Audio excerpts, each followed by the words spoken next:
Nous allons aborder les possibilités d'importation dans un fichier Illustrator. Tout d'abord, je crée un nouveau document destiné à l'impression et je vais demander par le menu Fichier, Importer. Je choisis le magazine au format PDF.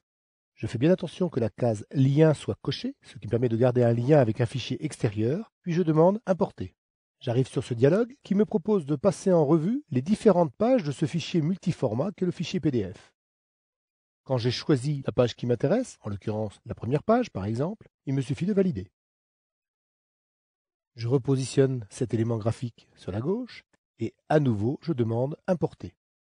Je choisis cette fois-ci d'importer une composition de calque Photoshop, c'est-à-dire un fichier Photoshop dont je conserve la notion de lien et je demande Importer.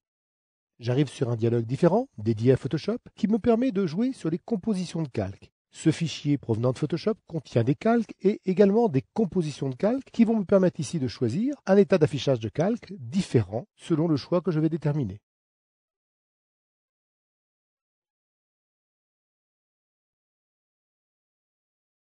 Il me suffira de trouver celui qui me convient bien pour demander Importer OK. Je vais maintenant afficher la fenêtre de lien et je visualise bien ici les deux fichiers qui ont été importés dans ma page et qui sont tous les deux externes au document, c'est-à-dire avec un lien. Cela veut dire concrètement que toute modification de l'original se répercutera dans ma mise en page. Pour cela, je vais cliquer sur le crayon pour éditer cet original.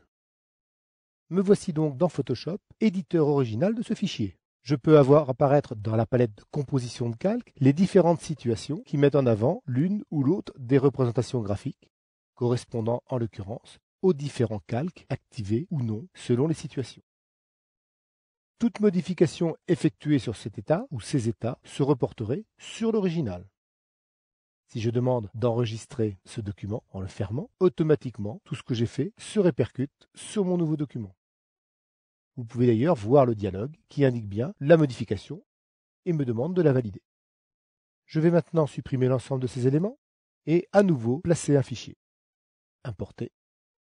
Et je choisis ici un fichier au format Photoshop. Je vais supprimer la notion de lien et demander de l'incorporer intégralement dans mon fichier Illustrator. J'obtiens donc un dialogue spécifique qui va me permettre de convertir éventuellement les calques Photoshop en objets au format d'Illustrator et qui rendra le texte modifiable si possible, ce que l'on va voir immédiatement. Je supprime ma palette de liens et nous allons constater dans la palette de calque que nous retrouvons bien ici la couverture au .psd composée de trois éléments les uns sur les autres qui sont l'arrière-plan, le texte et au-dessus l'image du joueur de basket. Ce qui est intéressant, c'est que chaque calque reste indépendant et que par conséquent, je pourrai toujours sélectionner un objet et le déplacer sans crainte de ne changer quoi que ce soit par ailleurs.